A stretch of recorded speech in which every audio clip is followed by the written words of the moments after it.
So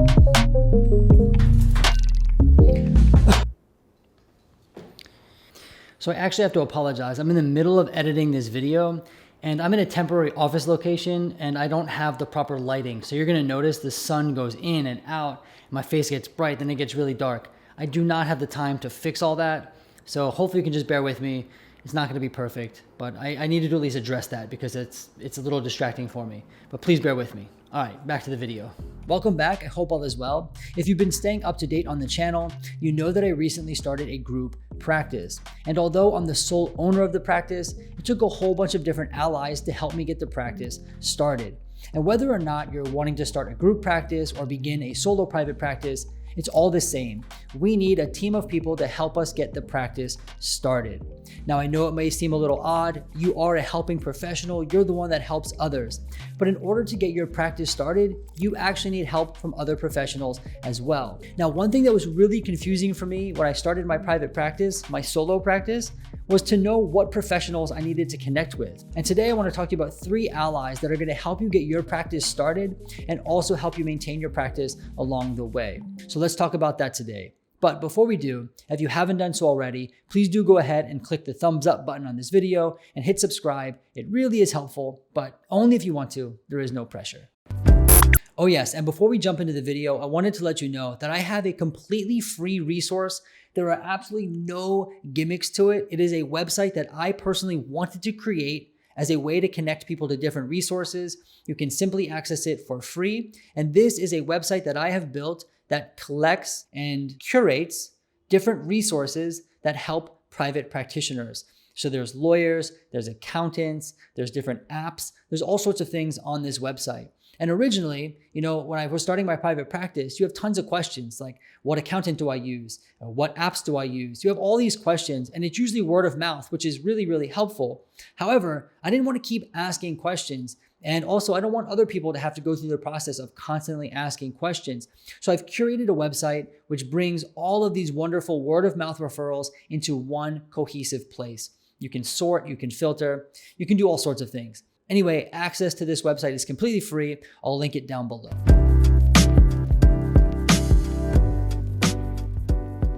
The first ally I believe is crucial to connect with is an attorney. Believe it or not, there are attorneys out there who specialize in helping therapists in private practice, just like you and me. And they are going to be a really, really helpful ally. But what's an attorney going to do for you or me as a therapist in private practice? Several things. One of the first things that they're going to do is to make sure that you are in compliance with all the laws and regulations that you need to be. And there are a lot. It would be hard to imagine that any therapist would be up to date on every law that they need to in order to be in compliance with all these rules and regulations. There are laws around telehealth. There are laws around note keeping. There are laws around having a credit card on file. There are laws for everything. And as a therapist, your specialty, unless you're an attorney, of course, is not law. And so I don't think this is too debatable. I think every therapist in private practice needs to consult with a healthcare attorney. Now, not just informing you about the laws, but healthcare attorneys can also help you write your intake paperwork, keep your documentation. They can give you note-taking templates.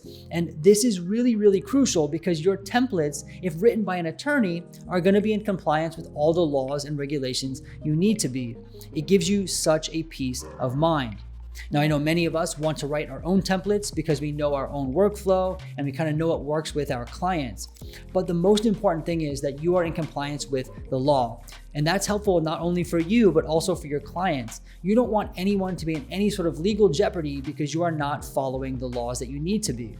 Now, again, as a therapist, there's no way for you to be on top of all the laws. It is not your sole specialty. This is why it's crucial to connect with an attorney, a healthcare attorney in particular. Now, before starting my private practice, I had no idea that a healthcare attorney even existed. That says a lot about me.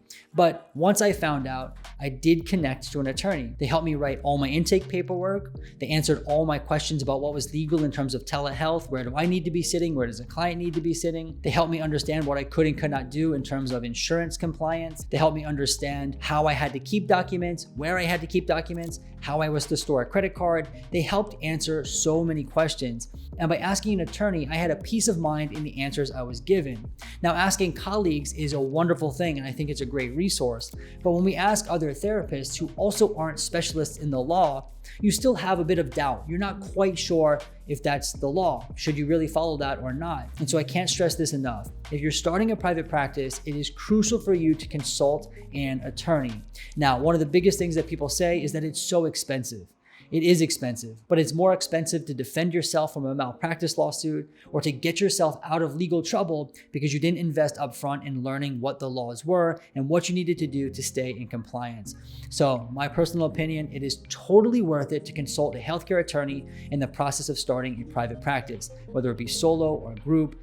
And even along the way, I still have questions that come up for me and I have to consult the attorney. It's very helpful and it's always been worth it. I suggest you do the same. Another ally you're gonna wanna consult is an accountant. So why might we want to consult an accountant as a therapist? Well, there's several reasons for this. The most obvious reason perhaps is to make sure that we are doing our taxes correctly. Now in private practice, you are self-employed. So doing taxes is different than if you work for an agency. All the taxes are done for you. Well, the taxes aren't done for you, but your taxes get taken out throughout the year. And then at the end of the year, you go to your accountant and they do your taxes. But in private practice, you're now self-employed. So there's all sorts of things you have to consider in terms of taxes. You also have to pay taxes quarterly. How much do you hold back? How do you do that? Where do you pay it? Do you pay it online? Do you send in a check? I mean, these are questions that we don't think about, but you have to answer because now you are a business. And so you have to do your taxes well. And again, consulting an accountant does cost money. There are fees associated with it. And at first you might say, it's too expensive. I can't do it, or it's not worth the cost. But doing your taxes correctly the first time is going to be a lot more effective than having to backtrack and pay back taxes or penalties for doing something incorrectly. So again, the accountant is going to be super helpful in order to make sure you pay your taxes correctly. I think consulting an accountant is really helpful, especially at the beginning of starting private practice, but you also come up with questions along the way. How do you get a business credit card? What happens if I use my business credit card by mistake and now I have like a big purchase in my business bank account that wasn't supposed to be there? What do you do? I don't know. Well, an accountant does. So you want to be able to build a relationship with an accountant who can help you answer all these questions along the way. Again, an accountant is going to be an ally. Of course, you can use them for a one-time consultation, but in my experience, now transitioning into a group practice, it's been really, really helpful to have a relationship with an accountant. So when a question comes up, I can email them, I can call them, and I can get answers to my questions pretty quickly. The accountant has taught me so much about running a business, and this is stuff I never would have been able to learn on my own.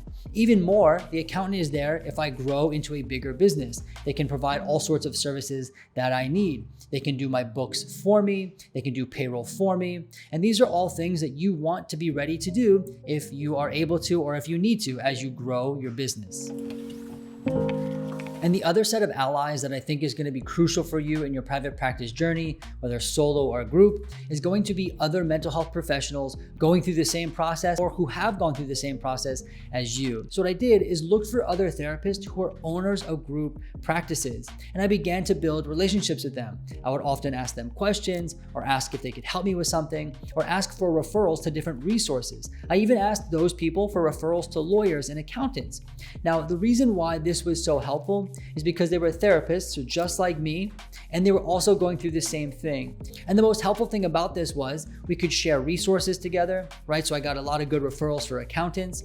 We could also ask questions to one another. So perhaps I found the answer to something about this, and they found the answer to something about that.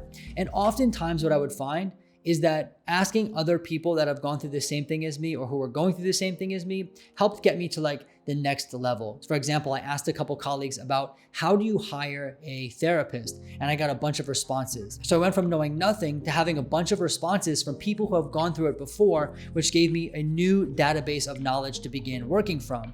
And then from there, I would have new questions to ask. I'd ask again, and I have new questions to ask. Over time, I would start learning a lot from the other therapists who had gone through it before, and I would also be given different resources and opportunities to learn and grow my knowledge about what I was looking to do. This has been invaluable. Not to mention, you feel supported. You feel like you're going through the same thing. So if you're going through something like hiring an employee, which causes anxiety and worry, and you talk to another colleague who also went through that, it feels normalized. You don't feel like you're going through it alone. Because although the private practice startup is something you are doing on your own, technically, right? You are the sole owner, the sole starter, unless of course you have a team of people you're starting with, you can kind of feel isolated. So to have colleagues who have gone through it before is really, really helpful, even for just that validation of how hard it can be. On top of that, you get the resources that other people have used, right? Who doesn't like reading the Amazon reviews, knowing that the product you're gonna buy has been reviewed by other people just like you, right? Don't we all look for the reviews?